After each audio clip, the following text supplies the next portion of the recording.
തിരുവാഭരണ ഘോഷയാത്ര ശബരിമലയിലെത്താൻ മണിക്കൂറുകൾ മാത്രം ബാക്കി. ലാഹയിൽ നിന്ന് ആരംഭിച്ച അവസാന ദിവസത്തെ യാത്ര നിലയ്ക്കൽ പിന്നിട്ടു. കാനനപാതയിലൂടെ വൈകിട്ട് ശബരിമലയിലെത്തും. ഗോകുൽ രമേശ് തയ്യാറാക്കിയ റിപ്പോർട്ട് കാണാം. ശബരീശനെ ചാർത്താനുള്ള തിരുവാഭരണങ്ങളും വഹിച്ചുകൊണ്ടുള്ള തിരുവാഭരണ ഘോഷയാത്ര പുരോഗമിക്കുകയാണ്. അവസാന ദിവസത്തെ യാത്രയായിട്ടുള്ള ഇന്ന് ലാഹയിലെ വനം വകുപ്പിൻ്റെ സത്രത്തിൽ നിന്നാണ് ഇന്നത്തെ തിരുവാഭരണ ഘോഷയാത്ര പുറപ്പെട്ടത്. തുടർന്ന് നിലയ്ക്കൽ, പ്ലാപ്പള്ളി, നിലയ്ക്കൽ അടക്കം പിന്നിട്ട് അട്ടത്തോട് കഴി സന്നിധാനത്തേക്കുള്ള യാത്രയിലാണ് തിരുവാഭരണ ഘോഷയാത്ര.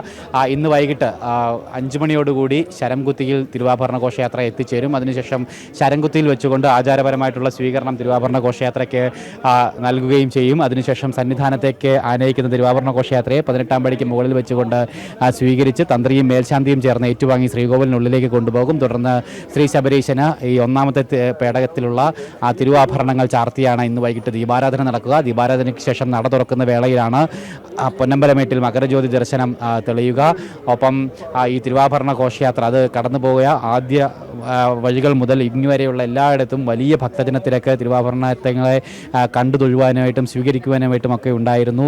എല്ലാ കേന്ദ്രങ്ങളിലും നിറഞ്ഞ ഭക്തജന സാന്നിധ്യത്തിൽ തന്നെയാണ് തിരുവാഭരണങ്ങൾ ഇറക്കി വെച്ചിട്ടുള്ളത്. അതിനുശേഷം തീർത്ഥാടകർക്കെല്ലാം ആയിരക്കണക്കിന് തീർത്ഥാടകരാണ് വന്ന് കണ്ട് പ്രാർത്ഥനകൾ അർപ്പിച്ച് തൊഴുത് ദക്ഷിണ അർപ്പിച്ച് മടങ്ങിയത്. എന്തായാലും തിരുവാഭരണം ഇന്നത്തെ അവസാന യാത്ര, അതിൻ്റെ അവസാന ദിവസത്തെ യാത്ര, അവസാന ഘട്ടത്തിലെ യാത്ര അത് പുരോഗമിക്കുകയാണ്. ഒപ്പം ഇന്ന് തിരുവാഭരണം സന്നിധാനത്തെത്തുന്നതോടുകൂടി മകരജ്യോതി ദർശനം, അതോടുകൂടി തിരുവാഭരണ ഘോഷയാത്രയ്ക്ക് പരിസമാപ്തി കുറിക്കും.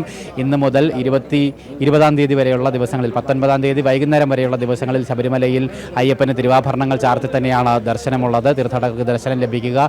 20-ന് രാവിലെ രാജപ്രതിനിധി അദ്ദേഹം തൊഴുത് മലയിറങ്ങുന്നതോടുകൂടി, തിരുവാഭരണങ്ങളോടൊപ്പം മലയിറങ്ങുന്നതോടുകൂടി ചടങ്ങുകൾക്കെല്ലാം ഔദ്യോഗികമായിട്ടുള്ള പരിസമാപ്തിയാവും. ആചാരപരമായിട്ടുമുള്ള പരിസമാപ്തി 20-ാം തീയതിയാവും. അതിനുശേഷം 21-ാം തീയതി തിരികെയുള്ള യാത്രയിൽ പെരുന്നാട് ശ്രീധർമ്മശാസ്താ ക്ഷേത്രത്തിൽ അവിടെയുള്ള അയ്യപ്പൻ്റെ വിഗ്രഹത്തിൽ ഈ തിരുവാഭരണങ്ങൾ ചാർത്തി തീർത്ഥാടകർക്ക് ദർശനത്തിന് സൗകര്യമുണ്ടാകും. പിന്നീട് തൊട്ടടുത്ത ദിവസം 22-ാം തീയതി ആറന്മുള കൊട്ടാരത്തിലും തിരുവാഭരണങ്ങൾ ഇറക്കി വെച്ച് അവിടെയും തീർത്ഥാടകർക്ക് ദർശനത്തിന് സൗകര്യമുണ്ടാകും. 23-ന് രാജപ്രതിനിധി തിരുവാഭരണങ്ങളുമായിട്ട് പന്തളം കൊട്ടാരത്തിൽ തിരികെ എത്തും. അവിടെ വെച്ച് രാജകീയമായിട്ടുള്ള സ്വീകരണം പന്തളം കൊട്ടാരം നൽകുന്നതോടുകൂടി എല്ലാ ചടങ്ങുകൾക്കും പരിസമാപ്തി കുറിക്കുകയും ചെയ്യും. എന്തായാലും ആചാരപരമായിട്ടുള്ള ചടങ്ങുകളെല്ലാം അതിൻ്റെ പൂർവാധികം ഭംഗിയോടുകൂടി തന്നെയാണ് പൂർത്തീകരിച്ചിട്ടുള്ളത്.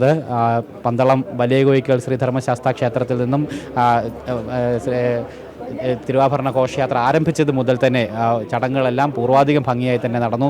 നിറഞ്ഞ ഭക്തജന സാന്നിധ്യത്തിൽ തന്നെ യാത്ര പുരോഗമിച്ചു. ഈ തിരുവാഭരണ ഘോഷയാത്രയെ അനുഗമിച്ചുകൊണ്ട് നൂറുകണക്കിന് ഭക്തർ ആദ്യ ദിവസം മുതൽ തന്നെ ഉണ്ടായിരുന്നു. 3 പേടകങ്ങളിലായിട്ടാണ് തിരുവാഭരണങ്ങൾ, അയ്യപ്പനുള്ള തിരുവാഭരണങ്ങൾ പന്തളം കൊട്ടാരത്തിൽ നിന്നും കൊണ്ടുപോകുന്നത്. 1-ാമത്തെ പേടകത്തിൽ അയ്യപ്പനുള്ള തിരുവാഭരണങ്ങളാണ്, അയ്യപ്പൻ്റെ വിഗ്രഹത്തിൽ ചാർത്തുന്നതിന് വേണ്ടിയിട്ടുള്ള ആഭരണങ്ങളാണ്. 2-ാമത്തെ വിഗ്രഹത്തിൽ പൂജാപാത്രങ്ങളാണ്, അതായത് കലശാഭിഷേകത്തിനുള്ള സ്വർണ്ണ കലശങ്ങളും വെള്ളി കെട്ടിയ മണിയും മറ്റ് പൂജാപാത്രങ്ങളുമൊക്കെയാണ് 2-ാമത്തെ പേടകത്തിൽ ഉൾപ്പെടുത്തിയിരിക്കുന്നത്. 3-ാമത്തെ പേടകത്തിൽ മണിമണ്ഡപത്തിൽ നിന്നും അടുത്ത ദിവസങ്ങളിൽ ആരംഭിക്കുന്ന എഴുന്നള്ളിപ്പിന് വേണ്ടിയിട്ടുള്ള കൊടിക്കൂറകളാണ്, കൊടികളാണ് 3-ാമത്തെ പേടകത്തിൽ ഉൾപ്പെടുത്തിയിരിക്കുന്നത്. അങ്ങനെ 3 പേടകങ്ങൾ.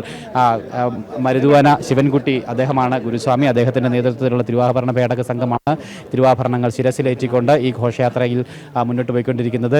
നിലവിൽ രാജപ്രതിനിധിയായിട്ട് പുണർന്നാൾ നാരായണവർമ്മ അദ്ദേഹമാണ് ആചാരപരമായി ഉടവാള എത്തിക്കൊണ്ട് അയ്യപ്പൻ്റെ പിതൃസ്ഥാനീയനായിട്ട് ഈ തിരുവാഭരണ ഘോഷയാത്രയെ മുന്നിൽ നിന്ന് നയിക്കുന്നത്. അങ്ങനെ എല്ലാ ചടങ്ങുകളും അതിൻ്റെ പൂർണ്ണതയിൽ തന്നെ തിരുവാഭരണ ഘോഷയാത്ര അങ്ങനെ പുരോഗമിച്ചുകൊണ്ടിരിക്കുകയാണ്. ഇനി ഏതാനും മണിക്കൂറുകൾക്കുള്ളിൽ തന്നെ തിരുവാഭരണ ഘോഷയാത്ര അതിൻ്റെ ലക്ഷ്യസ്ഥാനമായിട്ടുള്ള സന്നിധാനം, ശ്രീ ശബരീശൻ്റെ സന്നിധാനത്ത് എത്തിച്ചേരുന്നതോടുകൂടി ഭക്തലക്ഷങ്ങൾ കാത്തിരിക്കുന്ന മകരവിളക്ക് ദർശനം കൂടി സാധ്യമാവുകയാണ്. എന്തായാലും പൂർവാധികം ഭംഗിയായി തന്നെ, ഒപ്പം വലിയ ഭക്തജനത്തിരക്കിൽ തന്നെ ആ ചടങ്ങുകളൊക്കെ അതിൻ്റെ അവസാന ഘട്ടത്തിലേക്ക് എത്തുകയാണ്.